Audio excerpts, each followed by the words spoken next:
लिया था और श्रीलंका को जीतने वाला वो तीसरा शासक था जो किसी भारत के किसी शासक ने श्रीलंका को जीता है। पहला था राजराज प्रथम, दूसरा राजेंद्र प्रथम और तीसरा था ये देवराय द्वितीय। और देवराय द्वितीय को गजबेटकर यानी हाथियों का शिकार करने वाला उसके नाम से भी जाना जाता है। तो वो सबसे महान शासक था। संगम वंश के बाद सलू वंश।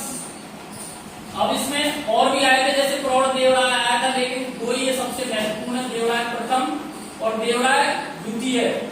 और वो अपने सिंहासन के पास में गीता और कुरान दोनों रख करके बैठते थे, इसीलिए वो सबसे महान था क्योंकि उसने भारत के बाहर भी विजय प्राप्त करी थी। प्रौढ़ देवराय के शासनकाल में ये इसका पतन प्रारंभ हो गया। इसके बाद आ गया सलू वंश। संगम, सुलू, कुरु और अरावली वंश, तीन इसके राजवंश थे। दूसरा था सलू वंश।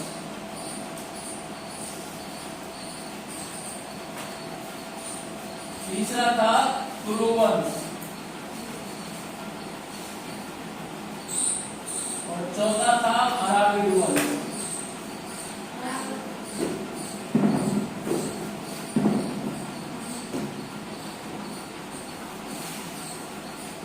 तो इस वंश के बाद का आ गया सलू वंश। सलू वंश का कुछ समय तक शासन चला था, लेकिन सबसे महत्वपूर्ण था इसमें तुलु वंश। तुलु वंश में भी सबसे महत्वपूर्ण था कृष्णदेवराय। इस वंश का सबसे महत्वपूर्ण शासक था कृष्णदेवराय।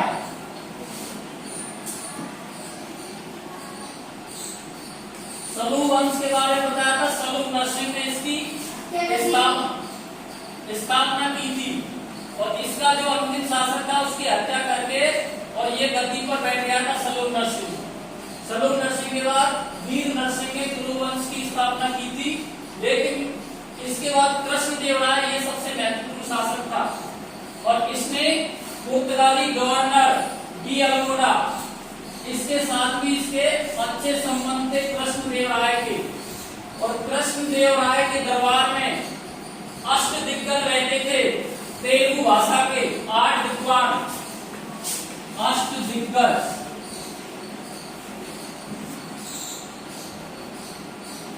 ये तेलुगु भाषा के 8 विद्वान थे। इनमें सबसे प्रमुख कौन सा था? नहीं, तेलुगु भाषा के जो 8 विद्वान थे, अलसी पेडन्ना उसने हरि कथा और मनुचरित नामक 2 ग्रंथों की रचना की थी। इसके दरबार में जो दूसरे विद्वान थे उनका नाम था तेनालीराम रामकृष्ण। उन्होंने पांडुरंग महात्म्य नामक ग्रंथ की रचना की थी। तीसरे जो विद्वान थे उनका नाम था लक्ष्मीधर। उन्होंने संगीत सूर्योदय नामक एक ग्रंथ लिखा था, यानी कि वो बहुत बड़े संगीतकार थे। और इसने लगभग दक्षिण भारत पर सबसे ज्यादा इन्होंने विजय प्राप्त की थी कृष्णदेवराय ने। बाबर ने अपना एक ग्रंथ लिखा था बाबरनामा, उसमें भी इसकी सबसे ज्यादा तारीफ की थी कि कृष्णदेवराय उस समय का सबसे योग्य शासक था। ये बाबर ने इसके बारे में खुद बताया था। किसके बारे में? कृष्णदेवराय के बारे में। इसने 1510 ईस्वी में और बीदर को जीत लिया, गोलकुंडा को जीत लिया, वरार को जीत लिया, रायचूर दोआब को जीत लिया और इसने आंध्र घोष, अभिनव घोष ये सारी उपाधियां धारण की थी।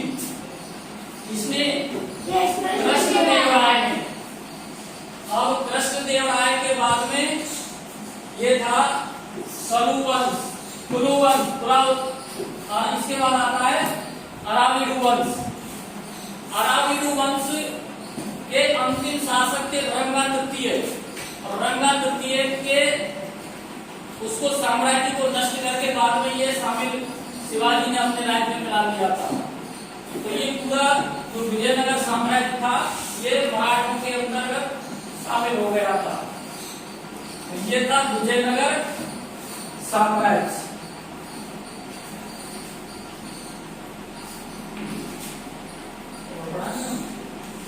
समझ में आ गया आप लोगों को? कुछ क्वेश्चंस करिए सर से, बच्चों से। ये खड़ा हो गया। कृष्णदेवराय के बारे में बता। कुलवंश की स्थापना की थी। शाबाश। और शाबाश, ये कुलवंश का सबसे महत्वपूर्ण शासक था। और तो बोल रहा था, ये बताइए कृष्णदेवराय के बारे में या और किसी के बारे में इतना से बताओ।